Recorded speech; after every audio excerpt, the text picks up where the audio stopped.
नमस्कार मंडळी, आज आपण तांदळाची भाकरी कशी बनवायची हे आज आपण बघणार आहोत। त्यासाठी आपण प्रथमतः छोट्या टोपामध्ये गरम पाणी घेतलेले आहे। ते गरम पाणी आपण परातीमध्ये पीठ घेऊन त्यामध्ये ओतत आहोत।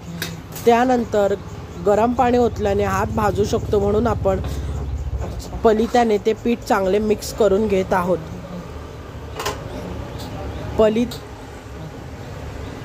पलित्यात अजून थोडं गार पाणी टाकून पिठाचा घट्टसर असा गोळा मळून घ्यायचा आहे। इथे बघू शकता तुम्ही कशा पद्धतीने थोडं गार पाणी टाकून पिठाचा एकसंथ असापणा येईपर्यंत आणि पीठ मऊ होईपर्यंत त्याचा गोळा तयार करून घेतला आहे। तुम्ही जर माझ्या चॅनलला सबस्क्राइब केलं नसेल तर प्लीज सबस्क्राइब करा, शेअर करा, कमेंट्स करा आणि तुम्हाला अशाच नवनवीन व्हिडिओ या रेसिपी चॅनलवर पाहायला मिळतील। तर इथे बघा, आता पिठाचा त्या उंडा केलेला आहे।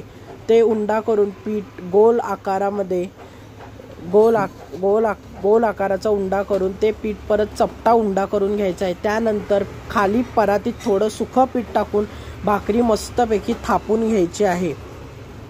बघा कशी गोल गरगरीत आणि पातळ अशी ज्वारी आणि मिक्स तांदळाची भाकरी इथे तयार आहे। त्यानंतर आपण ती भाकरी तव्यात टाकणार आहोत। तव्यात टाकल्यानंतर वरनं पाण्याचा हाताने पाणी लावून घ्यायचं आहे। भाकरीला पाणी लावल्याने भाकरीला चव चांगली येते, भाकरी नरम राहते। त्यानंतर बघा इथे कसं पलित्याने भाकरी एका बाजूने उलटली गेलेली आहे। उलटी करायची आहे भाकरी, म्हणजे भाकरीची जी खालची बाजू आहे ती करपत नाही, दोन्ही समान बाजूनी भाकरी शेकली जाते। आणि भाकरी करताना अजून एक गोष्ट म्हणजे तवा फास्ट तापून घ्यायचा आहे आणि गॅस फास्ट, भाकरी शिजवताना कायम फास्ट गॅसवर भाकरी करायची आहे। तुम्ही जर भाकरी करताना स्लो गॅस ठेवला तर भाकरी नरम वातट होण्याची शक्यता असते, वातट होऊ शकते। आणि नरम भाकरी खायची असेल तर तुम्ही फास्ट गॅस ठेवा। त्यानंतर बघू शकता की इथे भाकरी कशी काढून घेतलेली पलित्याची आणि एक बाजूनी खरपूस अशी भाजली जात आहे। बघा कशी गोल फिरवत त्या पद्धतीने आपल्याला भाकरी खमंग अशी भाजून घ्यायची आहे। बघा कशा पद्धतीने एकसारखी गोल फिरवायची। त्यानंतर भाकरी आपण आता पलटी केलेली आहे।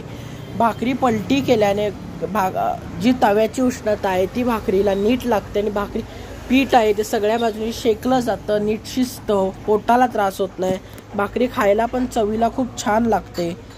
त्यानंतर भाकरी आपण उलटी टाकून घेतलेली आहे।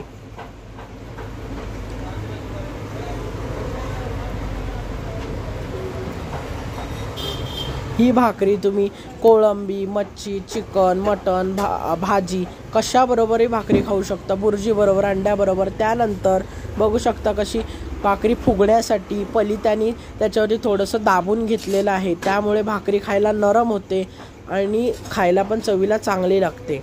फुगण्यासाठी थोडंसं दाबून घ्यायचं आहे। त्यानंतर आपली गरमागरम भाकरी जी आहे ती तुम्हाला जर थोडी आणखी भाजलात तर कडकसुद्धा खाण्यासाठी त्यानंतर आपली भाकरी खाण्यासाठी तयार झालेली आहे। इथे आम्ही आज गवार बटाट्याच्या भाजीबरोबर ही भाकरी खाणार आहोत।